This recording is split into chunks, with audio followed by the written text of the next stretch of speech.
बस नहीं।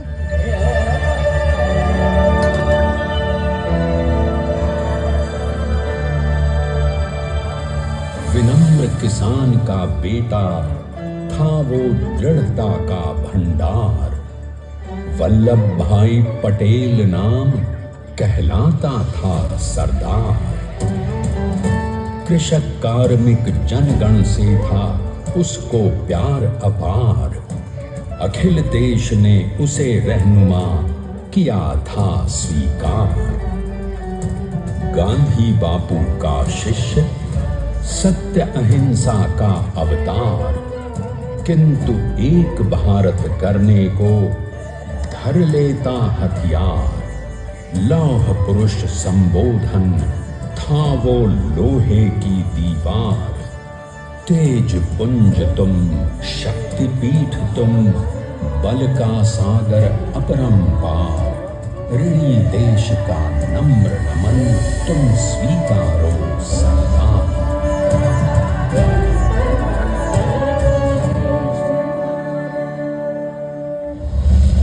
1857 में अंग्रेजों को ललकारने वाले पहले स्वतंत्रता संग्राम के एक सक्रिय सिपाही थे झवेर भाई पटेल। करमसद गांव के इस बहादुर देशभक्त किसान और उनकी पत्नी लाडबाई के 5 बेटों और 1 बेटी में से चौथे पुत्र थे वल्लभ भाई। बालक वल्लभ ने करमसद के बाद नडियाद से अपनी हाई स्कूल की शिक्षा पूरी की। फिर 13 साल की उम्र में उनकी शादी भी हो गई छोटी सी झवेर बाई से।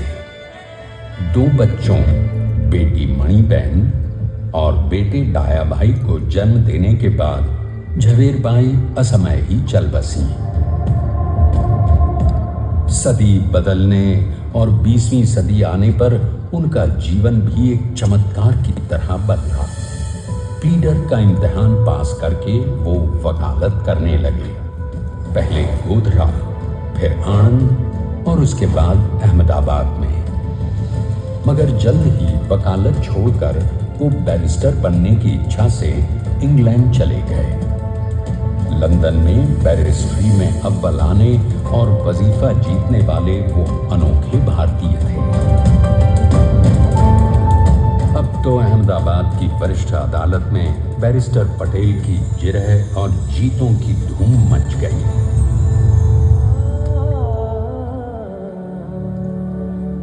तभी एक युग पुरुष ने वल्लभ भाई के जीवन की धारा ही बदल दी। दक्षिण अफ्रीका में सत्याग्रह के अहिंसक अस्त्र से गोरे शासकों को सबक सिखाकर भारत वापस आए बैरिस्टर मोहनदास करमचंद गांधी से मिलकर वल्लभ भाई ने अपने कुछ बरसों से सीखे विदेशी व्यवहार और संस्कार हमेशा के लिए त्याग दिए और अब वो अपने खेड़ा के किसानों को हक दिलाने के लिए बापू के साथ आंदोलन में कूद पड़े। अब उनके पैरों में जूते नहीं, गांवों की धूल थी। हृदय में भारत भूमि की शस्य श्यामला धरती। मन में थे गांधी और मस्तिष्क में एक नए स्वतंत्र भारत का सपना।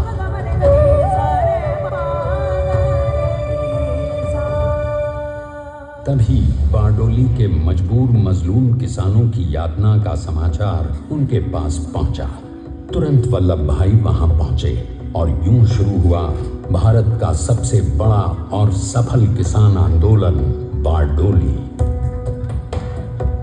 वल्लभ भाई ने बारडोली के 87,000 किसानों को ऐसा अटल अडिग अचल मनोबल दिया कि अंग्रेजी सरकार हिल गई और 1 बरस के बाद उनका लगान माफ कर दिया गया।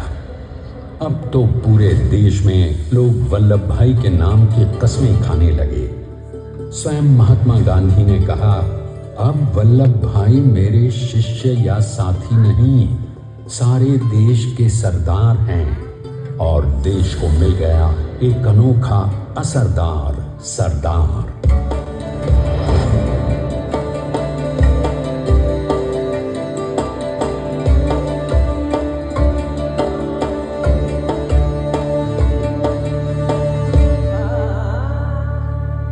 सरदार पटेल के नाम और देशभक्ति से अंग्रेज डर कर कांपने लगे। 1930 के नमक सत्याग्रह और दांडी कूच में वो बापू से भी पहले गिरफ्तार किए गए। तो सन 1932 में फिर उन्हें बापू के साथ ही जेल में 2 सालों के लिए डाल दिया गया।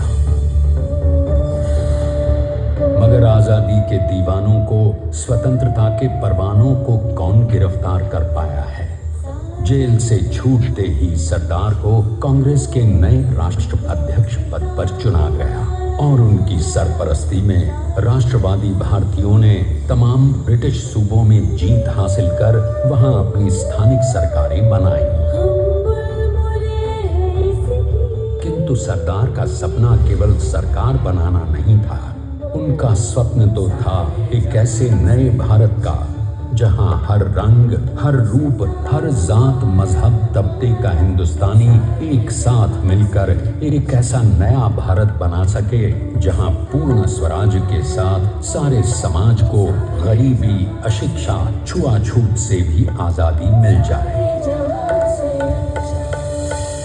इसकी पहली रणनीति थी भारत को अंग्रेजों की गुलामी से आजादी, ताकि भारत के लोगों की अपनी सरकार सबके साथ और सबके विकास के लिए काम कर सके। बापू की अगुवाई में अब देश ने अंग्रेजों को अंतिम चेतावनी दे दी, करेंगे या मरेंगे, क्विट इंडिया, अंग्रेजों भारत छोड़ो। बस फिर क्या था, संघर्ष की रणभेरी बजी। 3 सालों के लिए सरदार पटेल को भी सत्याग्रही नेताओं के साथ जेल में ठूंस दिया गया।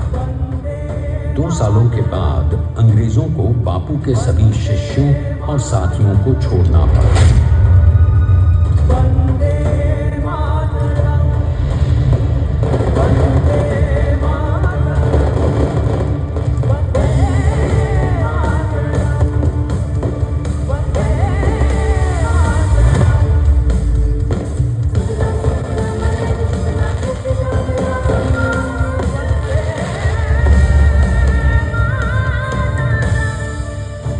स्वतंत्रता के स्वप्न के सच होने के साथ अब सरदार पर कई एक नई जिम्मेदारियां थीं।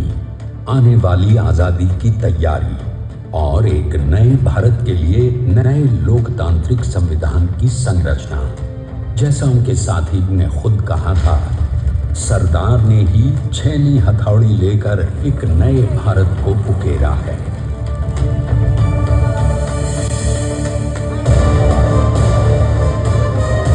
स्वाधीनता तो प्राप्त हुई, लेकिन खंडित भारत में भी उठते विभाजनवादी अंधकार को अभी दूर करना था।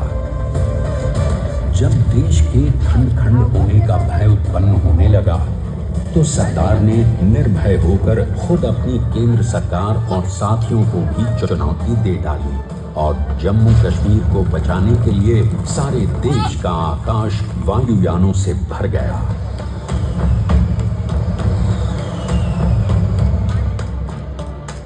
और फिर हैदराबाद और जूनागढ़ के भारत में विलयीकरण को पाकिस्तान से चुनौती मिली।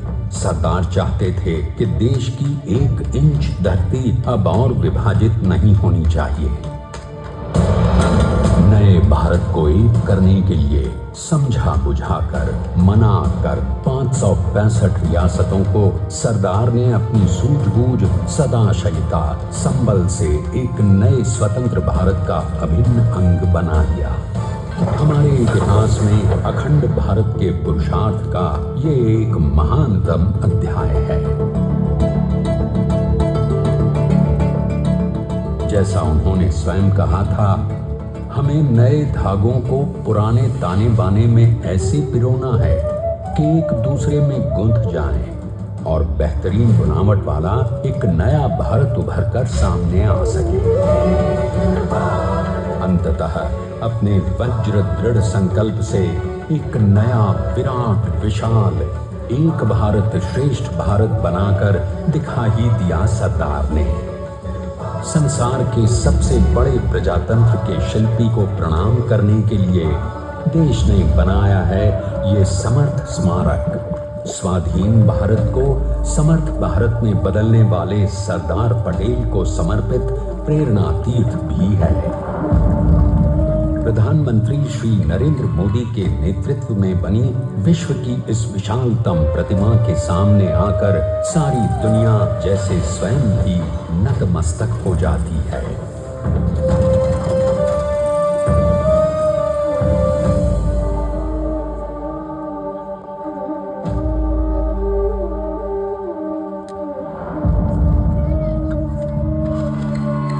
देश को बना गया वो अमित अटल, हरा सका उसे न कोई शत्रु दल। चट्टान के समान सा पुरुष प्रबल, पटेल तो स्वदेश का सम्मान है, पटेल तो स्वदेश का सम्मान है, पटेल तो स्वदेश का सम्मान है, पटेल तो स्वदेश का सम्मान है।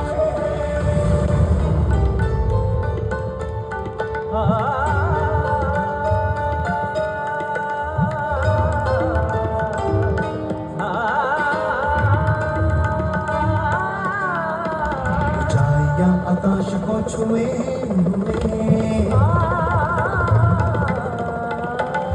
गहराइयां समुद्र की लिए हुए,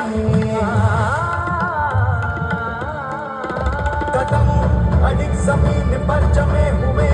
पटेल अपनी आन बान शान है, पटेल अपनी आन बान शान है, पटेल तो स्वदेश का सम्मान है, पटेल तो स्वदेश का सम्मान है, पटेल तो स्वदेश का सम्मान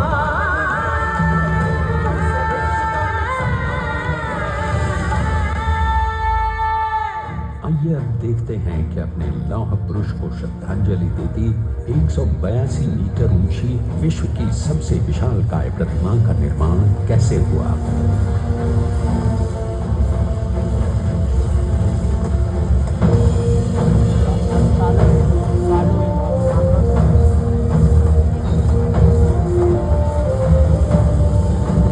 गगन चूमती इस अद्वितीय अभूतपूर्व प्रतिमा को बनाने के लिए सबसे पहले नदी पर 4500 क्यूबिक मीटर का राफ्ट बना और फिर सीधा 600 फीट का कंक्रीट का कोर बनाया गया।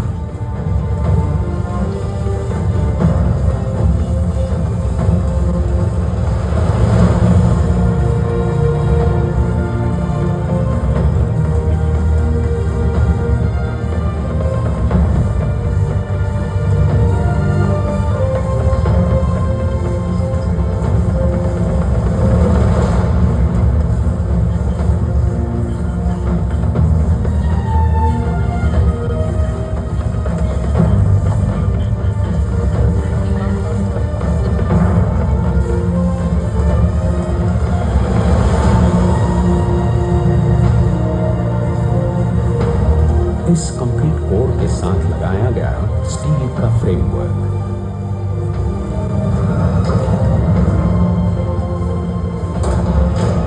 और फिर इस फ्रेमिंग पर 6500 ब्रॉन्ज के पीसेस लगाए गए।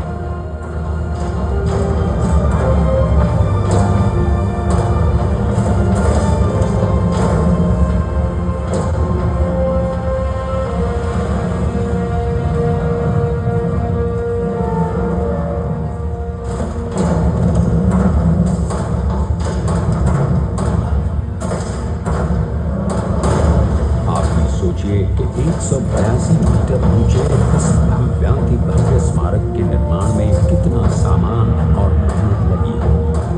70,000 metric ton cement, 18,500 metric ton reinforcement steel, 6,000 metric ton structural steel और 1,700 मेट्रिक टन ब्रॉन्ज।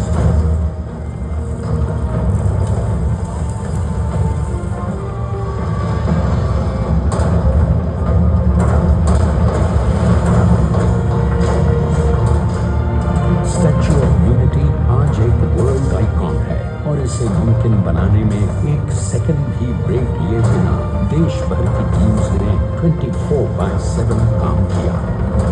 250 से ज्यादा इंजीनियर्स, 4500 से ज्यादा स्किल फोर्स और 3 लाख मानव दिन।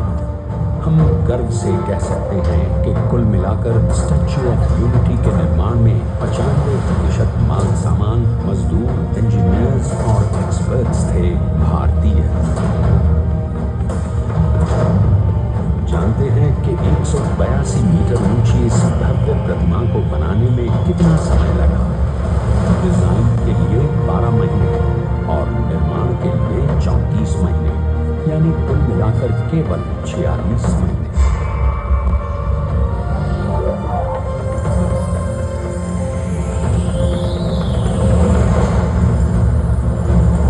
और इसी तरह बनी देश के शिल्पकार की एक अनोखी, अद्वितीय, विशाल प्रतिमा, जो सिर्फ आज ही नहीं बल्कि आने वाले न जाने कितने सालों तक यूं ही चमचमाती रहेगी।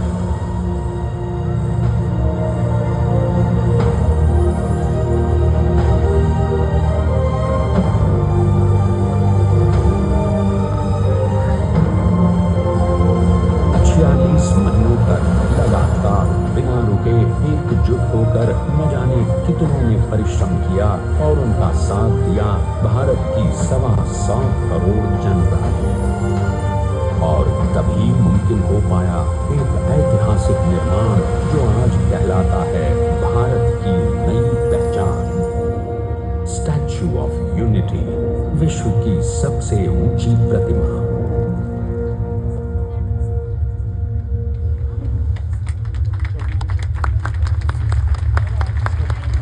सरदार ने अपनी गंभीरता, शालीनता और दूरदर्शिता से भारत को संगठित करने के असंभव कार्य को संभव कर दिखाया।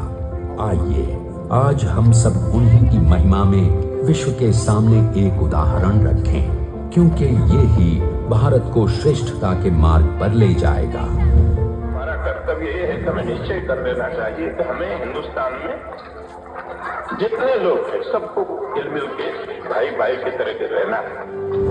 स्टैच्यू ऑफ यूनिटी एकता की प्रतिमा और श्रेष्ठता का प्रतिबिंब है। एक पहल है इस अखंड भारत को श्रेष्ठ भारत बनाने के सपने को पूरा करने के लिए। एक पुकार है हम सबको एकजुट होने के लिए। एक आंदोलन है भारत को सबसे आगे ले जाने के लिए, श्रेष्ठ बनाने के लिए।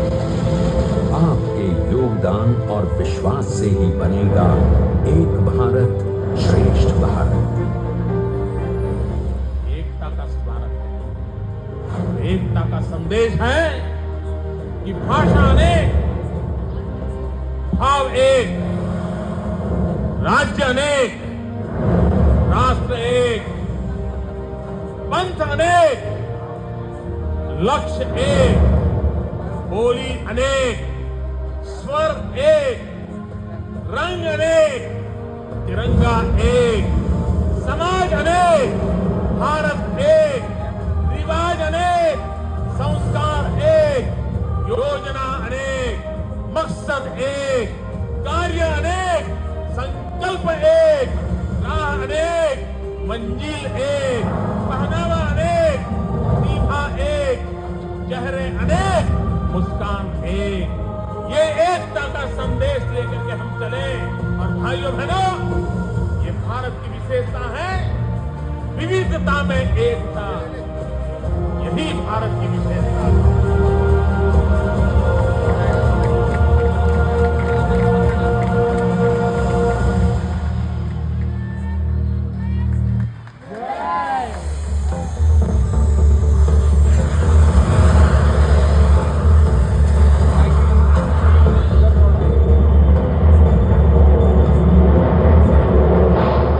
Stand up for the national anthem.